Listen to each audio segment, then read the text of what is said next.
So this right here, what are the advantages of hiring a offshore virtual assistant? There's a lot of things, but I'll keep it short and sweet for time's sakes. First and foremost, cost savings. The average personal assistant in the United States goes for about $60,000 a year.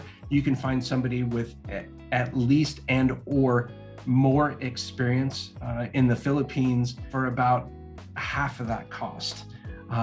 And it's huge cost savings. The other thing that Bottleneck is we provide a service. So you're not hiring an employee. You're not having to deal with FICO. You're not having to deal with anything like that. You're hiring a service that is a subscription-based service, a true 100% subscription-based service.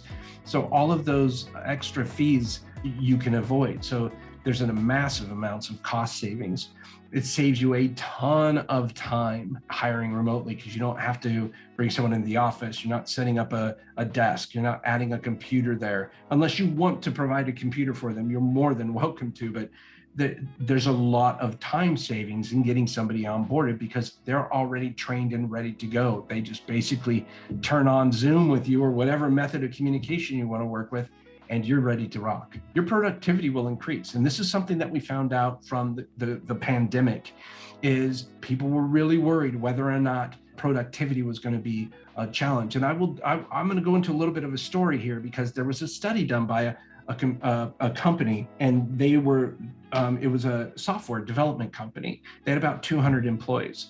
And they had some software out, obviously. The pandemic, when everybody went home from the office, and they managed their productivity by the lines of code that they wrote. Their productivity increased, get this, 70%. 70% their productivity increased. But the updates and the new versions took a lot longer to put out. And we were wondering, why would that happen?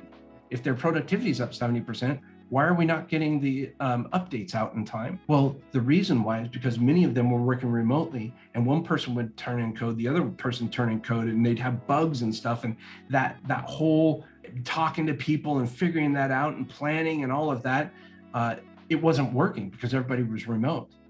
So a lot of the people had to come back into the office so they could collaborate. What they did find was approximately 10% of the team could stay either in a hybrid model, coming to the office and staying at home, or staying at home, because their productivity increased, but they didn't have to worry about bugging and stuff like that because of their job role, personal assistants, project coordinators, all of that.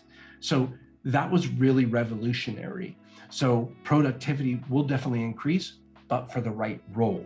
You get to work with experts who are very experienced. After all, they go through a Bottleneck Academy, they get certified as a dedicated distant assistant. Every single virtual assistant that comes into our organization then becomes a distant assistant.